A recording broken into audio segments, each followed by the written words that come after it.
Agriculture में, खेती में मोनोपोली नहीं थी।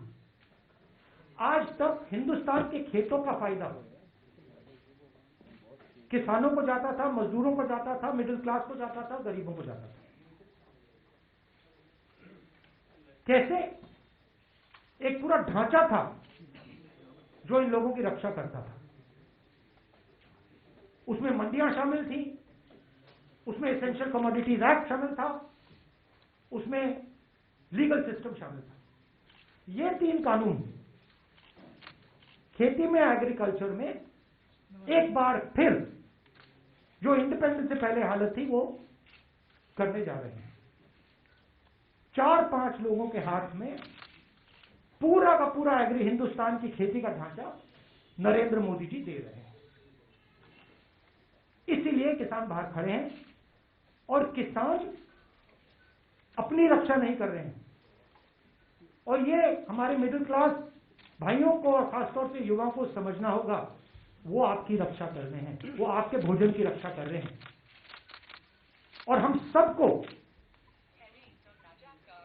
पूरा का पूरा उनको समर्थन देना है। ये हिंदुस्तान की रियलिटी है। अब आप मुझसे कोई सवाल पूछना चाहते हैं, जरूर पूछिए। देखिए, एक बात है, ये जो प्रेस कॉन्फ्रेंस है ये मैं किसान भाइयों के लिए कर रहा हूं, तो ब्रॉडली मैं आपके जवाब दूंगा, मगर डिस्ट्रैक्ट करने की आप कोशिश मत कीजिए। We'll go one by one. Let's go with Sanjeev from PTI. I'll come to you, ma'am. I've noted it. As you know, there is a deadlock currently over the issue of farmers, with both the government and the farmers sticking to their stance. So, where do you think lies the solution to this issue? And do you think convening an all-party meeting would be a... There is no deadlock. You have to understand what is going on. There is no deadlock. The government believes that they can tire out the farmers. The government, in its arrogance, believes that किसानों को थकाया जा सकता है, किसानों का बेवकूफ बनाया जा सकता है। किसानों को न थकाया जा सकता है, न उनका बेवकूफ बनाया जा सकता है। किसान प्रधानमंत्री से ज्यादा होशियार है। प्रधानमंत्री से ज्यादा समझ हिंदुस्तान के किसान को है, क्या हो रहा है क्या नहीं हो रहा है। तो दैट इज द रियलिटी।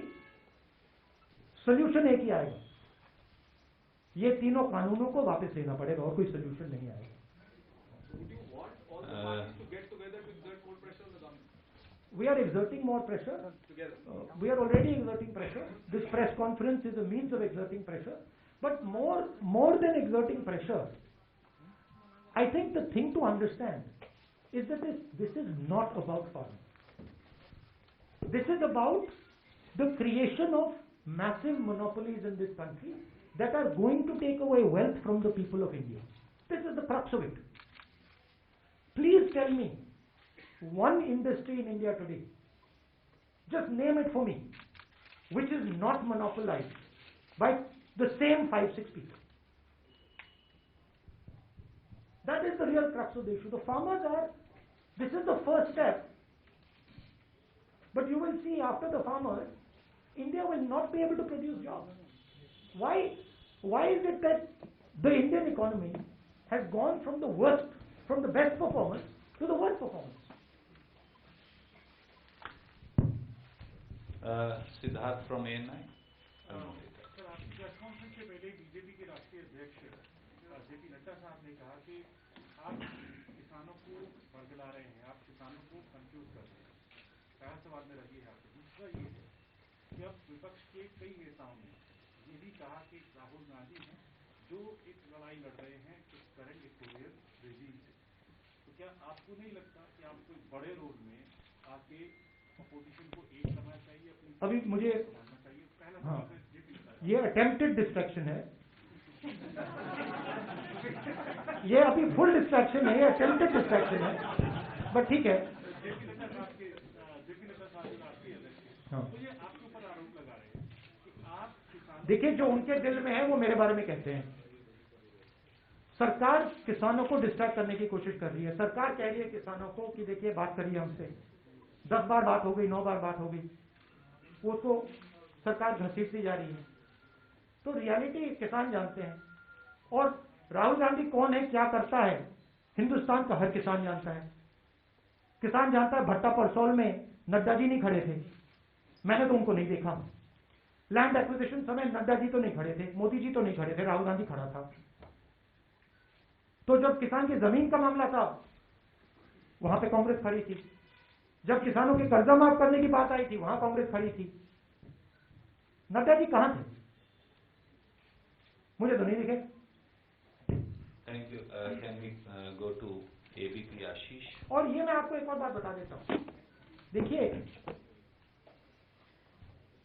मेरा कैरेक्टर है, मैं ना नरेंद्र मोदी से ना इन लोगों से डरता हूं, मुझे कोई फर्क नहीं पड़ता, ठीक है।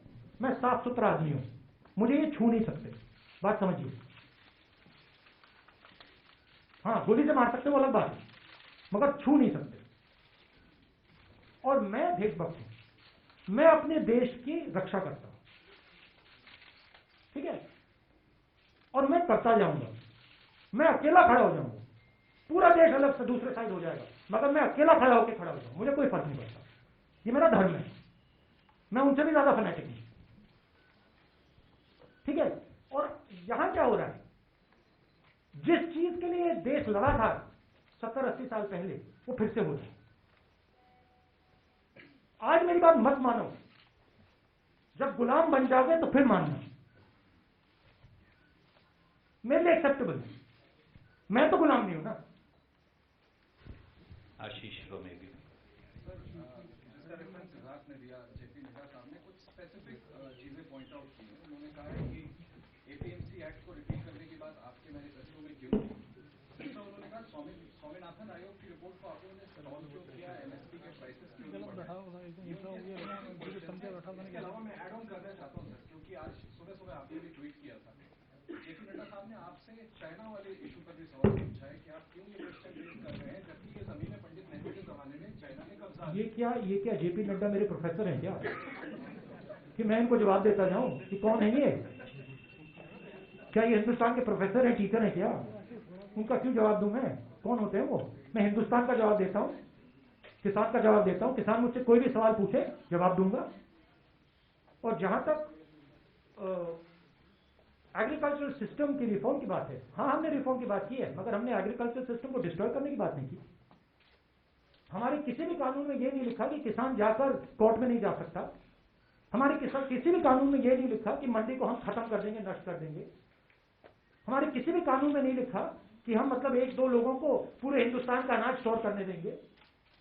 कोई भी हमारा किसान, कोई भी ऐसा कानून नहीं है। Thank you, sir. Can we go to Arun from News 18? I'll come to you, ma'am. Rahul ji, 8-9 दौर की 10 दौर की बातचीत हो चुकी सरकार के बीच और किसानों के बीच।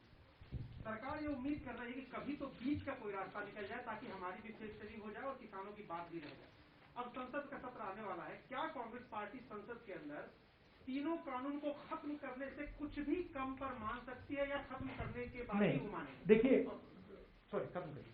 नहीं तो फिर वो तो दूसरा है, थोड़ा वो जो डिस्ट्रैक्शन वाला है, ठीक है, उसको आप बाद में बोल देना। पहले इसको मैनेज करता हूँ। देखिए, ये एक प्रोसेस है। ये जो 3 कानून है, ये प्रोसेस के एक भाग है। प्रोसेस क्या थी? प्रोसेस भट्टा Parsaul, process land acquisition, process की नरेंद्र मोदी जी ने कहा मैं बोनस नहीं दूंगा, एमएसपी में सही पैसा नहीं देना। आस्ते आस्ते आस्ते आस्ते नरेंद्र मोदी जी, बीजेपी किसान को कमजोर करने की कोशिश कर रहे हैं। एक बार किसान कमजोर हो गया तो फिर वो लड़ ही नहीं पाएगा। तो ये जो 3 कानून है, ये एक प्रोसेस है, ये यहां नहीं रुकने वाले। इनका लक्ष्य है कि हिंदुस्तान के किसान को ये खत्म करना चाहते हैं। और ये जो पूरा एग्रीकल्चर सिस्टम है, ये अपने 3-4 मित्रों को देना चाहते हैं। ये रियलिटी है। और हमारा काम हिंदुस्तान का जो किसान है उसका प्रोटेक्शन करना है। तो इस स्पेसिफिक इंस्टेंस में ये 3 कानूनों को रद्द करना ही पड़ेगा। कांग्रेस पार्टी की पोजीशन है, किसानों की पोजीशन है। मगर आप यह मत सोचिए कि अगर ये 3 कानून रद्द हो गए नरेंद्र मोदी वहां रुकेंगे, वो नहीं रुकने वाले। वो हिंदुस्तान के एग्रीकल्चरल सिस्टम को 3-4 लोगों के हाथ में करना ही चाहते हैं और हमें उनको रोकना है। नहीं वो डिस्ट्रक्शन वाला अब मैं आपके पास वापस आऊंगा, मैं वापस आ जाऊंगा। I will come to Sanjay Mishra ji from Jagran. जी, सुप्रीम कोर्ट ने इस कानून को कार्यान्वयन पर रोक लगा दिया है और एक 4 सदस्यीय कमेटी बनाई थी जिसके एक मेंबर ने ऑलरेडी अपने आप को विड्रॉ कर लिया है। क्या लगता है आपको कि इस कमेटी से कोई हल निकल पाएगा? देखिए, सुप्रीम कोर्ट पे मैं टिप्पणी नहीं देना चाहता हूँ, बट सुप्रीम कोर्ट की रियलिटी पूरे हिंदुस्तान को दिखती है। Thank you, sir. I'll come to you. Anand Patel from India Today. You spoke about the narrative and the agenda which the government is trying to set whenever it is in a suit. The farmers were also labeled as Naxals and terrorists and Khalistani, and certain media houses played it up. Now they stand exposed to the WhatsApp chat leaks. How do you see this kind of attempt, time and again by the government whenever such incidents occur? Look, the law will take its own course, but I have an observation. This was top secret information. This was not provided to anybody else. There were 4 or 5 people who knew this information. Prime Minister of India, possibly the Defence Minister of India, the Home Minister of India, the Air Force Chief. These would be the 5 people who would know this. This is a criminal act. Giving official secret information to a journalist is a criminal act, both on the part of the person who accepted it and on the part of the person who gave it. These people call themselves patriots, right? There's nothing patriotic about putting our Air Force at risk. There's nothing patriotic about taking political advantage so that our aircraft get shot down, so that the Pakistanis know that our Air Force is coming, right? If Mr. Arnab Goswami knows, if it is on his WhatsApp, I assume the Pakistanis also know. It's not a very big jump, right? So it is a criminal action, and that investigation should begin. I want to know whether it was the Prime Minister of India who told Arnab Goswami, or it was the Defence Minister, or it was the Home Minister, or NSA. I want to know which one of those people told this man, and this is a criminal action, so that it should be looked into. Thank you. Let me go back to Uma Shankar ji from NDTV. Also, the distressing thing, I haven't gone into the details of it, but the distressing thing to me was somebody is saying this is going to be very good for us when our CRPF boys are killed, right? That is the anti-national act, and I don't like that language. Thank you. Sir, just 1 minute. Uma Hindi में Shankar. बोल दूं? देखिए, अच्छा आप 2 सवाल हैं, एक तो किसान से है, दूसरा जवान से है। किसान जो है वो किसी भी तरह से पॉलिटिकल एक प्लेटफॉर्म आप लोगों को नहीं दे रहे हैं, हालांकि आप किसानों की लगातार बात कर रहे हैं, उनकी लड़ाई संसद के भीतर लड़ने की बात कर रहे हैं, लेकिन सड़कों पे वो आप लोगों को किसी भी पॉलिटिकल पार्टी को मंच नहीं दे रहे। क्यों कांग्रेस इन रूट्स नहीं बना पा रही? नहीं, ये बात नहीं है। हम किसान की इंडिपेंडेंस को रिस्पेक्ट करते हैं। ये हम बात एक्सेप्ट करते हैं कि ये किसानों का आंदोलन है और हम उनकी जो स्पेस है, उनकी जो जगह है, उसकी इज्जत करते हैं, उसका आदर करते हैं, उसका रिस्पेक्ट करते हैं। ये रियलिटी है।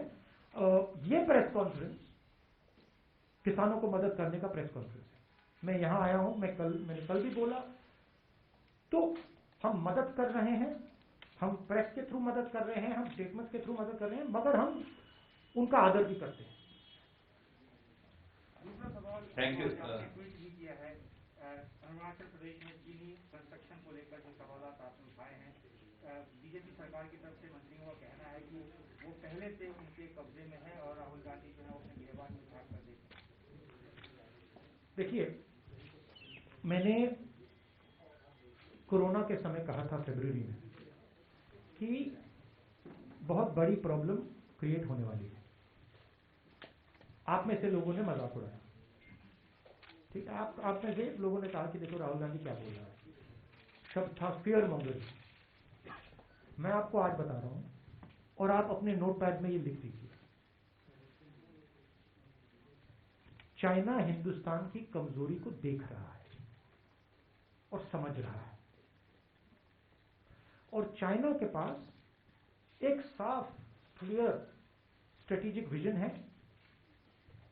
वो दुनिया को शेप करना चाहता है। हिंदुस्तान के पास कोई स्ट्रेटेजिक विजन नहीं है। हिंदुस्तान कभी ये करता है, कभी वो करता है, स्ट्रेटेजिकली काम नहीं कर रहा है। चाइना ने हिंदुस्तान को 2 बार टेस्ट किया है। एक बार डोकलाम में टेस्ट किया है और अब लद्दाख में अपने ट्रूप्स डालकर टेस्ट किया। वो टेस्ट कर रहा है, वो ऐसे देख रहा है। और मैं आपको बता रहा हूं कि अगर चाइना को क्लियर मैसेज हिंदुस्तान ने नहीं दिया, अगर हिंदुस्तान ने क्लियर अपने दिमाग में स्ट्रेटेजी नहीं बनाई, चाहे वो मिलिट्री स्ट्रेटेजी हो, चाहे वो इकोनॉमिक स्ट्रेटेजी हो, चाहे वो जियोपॉलिटिकल स्ट्रेटेजी हो, तो चाइना चुप नहीं बैठेगा। चाइना इसका फायदा उठाएगा, और जब फायदा उठाएगा तब नुकसान हो जाएगा, तब आप उसको रोक नहीं पाओगे। इसीलिए मैं रिपीट करता जा रहा हूं, मैं रेड फ्लैग रेज कर रहा हूं सरकार की। आपके जमीन के अंदर आ गए हैं, आपको लगता है कि ये इसको आप तू मैं करके परे कर सकते हो। आपको लग रहा है कि आप इवेंट मैनेजमेंट के थ्रू इसको मैनेज कर सकते हो। आप गलत फहमी में हो। चाइना दूसरी चीज है। चाइना डोमिनेट करना चाहता है और वो सिस्टमैटिकली काम कर रहा है। आपके शब्दों से कुछ फर्क नहीं पड़ने वाला है। आप मेरे बारे में कुछ भी बोल दो, कुछ फर्क नहीं पड़ने वाला है। आपका काम हिंदुस्तान की रक्षा करने का है, आप नहीं कर रहे हो, और उसका नतीजा हिंदुस्तान को देखने को मिलेगा। रियलिटी से नहीं हट सकते हैं। इसीलिए मैं वार्निंग दे रहा हूं कि देखिए, मैं ऑपोजिशन लीडर हूं, मेरा काम है, देखिए कोरोना आ रहा है, इकोनॉमिक डैमेज होगा, लोग मरेंगे, तैयारी कर लीजिए। उन्होंने कहा राहुल गांधी बकवास कर रहे हैं। आपने देख लिया, इकोनॉमी हो गई, रोजगार खत्म हो गया, मजदूर मर गए। क्यों? क्योंकि वो